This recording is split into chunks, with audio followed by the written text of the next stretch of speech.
Okay, under the course miscellaneous category, there's only one item that was considered earlier.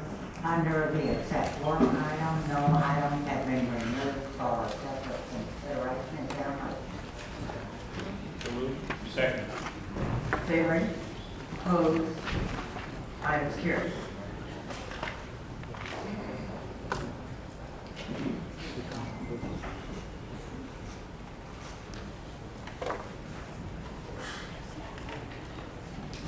Okay, under purchasing and tabulation of bids, all items have been removed for separate consideration. Under your ordinance category, items 21, 22, 26, 31 have been pulled from the agenda and will not be considered. Items removed for separate consideration at this time are items 14 through 16, 18, 19, 24, 25, 28 through 30, 34, and 42. Just the ordinance category, just need a vote. Moving to a vote. Favoring? Opposed? Items carried.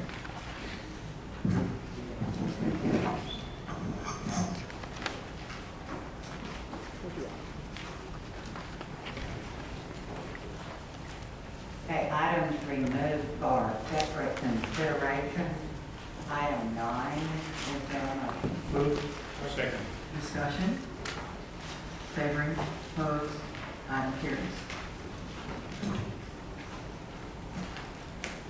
Item 10 is there a motion?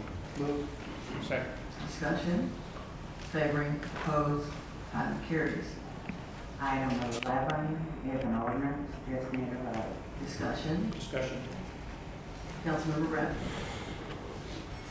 Good morning, thank you kindly, Mayor. The RCA 411 indicates in part that this purchase will allow for the production of several types of reports, including the Houston First report.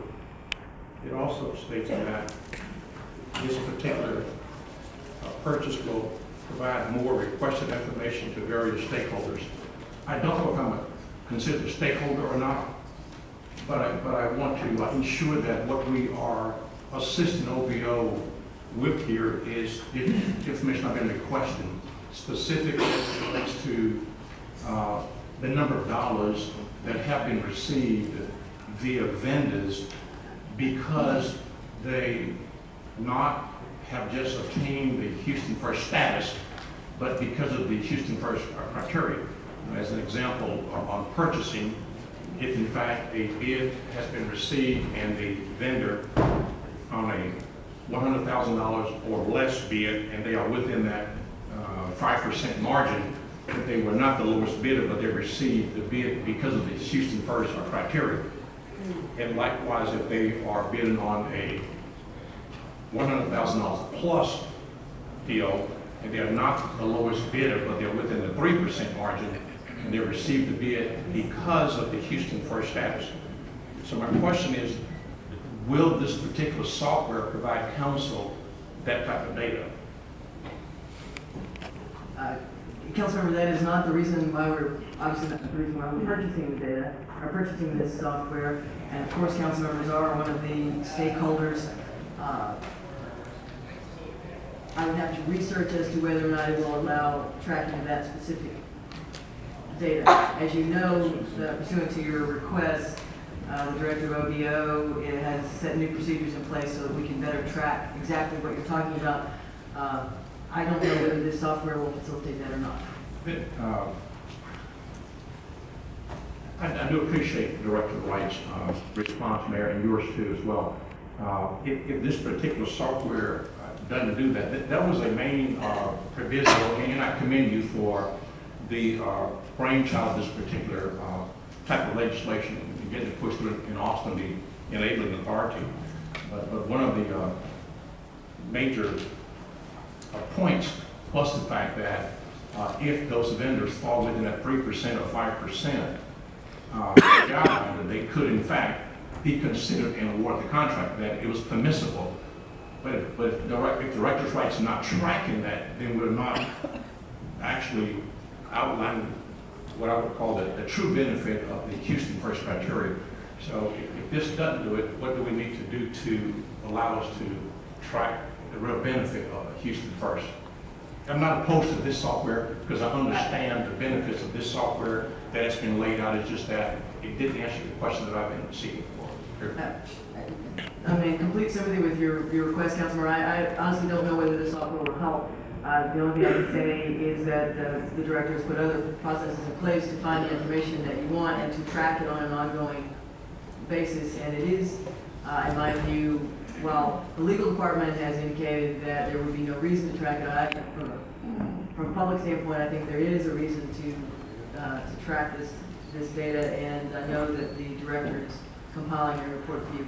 I concur with your position that, what's legal isn't always right, and what's right sometimes just doesn't appear to be legal. But I concur with you that the right thing to do is to be able to answer this particular question. I'll give the director right to when can she project that we can get that data. Thank you, I appreciate it, ma'am. Mayor Pro Tem Gonzalez. Thank you, Mayor. One of the benefits of these database enhancements is that it'll be able to expand OBO's ability to track contracts, because right now, while they do have that in place, they cannot go back retroactively and track old contracts or contracts that are now closed. So I think that this software allows them to have greater capacity to better track some of the older contracts that have expired. Many times, questions may arise on someone's past history in terms of their contract relationship with the city, or perhaps we just need, to just have more history. So I think that that's one of the benefits of this. And so, again, I think it's a good opportunity for them to better track their contracts, not only the open ones, but also the closed ones, because right now they have the capacity for the open ones, but not the closed. Thank you. To both Councilmember Bradford and Mayor Pro Tem Gonzalez,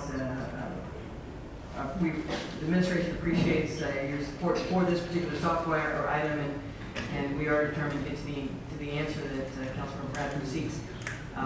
Again, I don't know that I think the software is beneficial and necessary, but I don't know that it gets to that as a separate issue.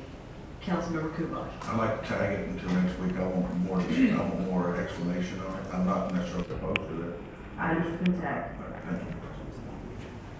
Okay, that was the ordinance 11A. Is there a motion? Yes, but give me a motion. So moved. Seconded. Councilmember Kubash, will you tag the second one as well, please? Yes, I'll tag it. Item has been tagged.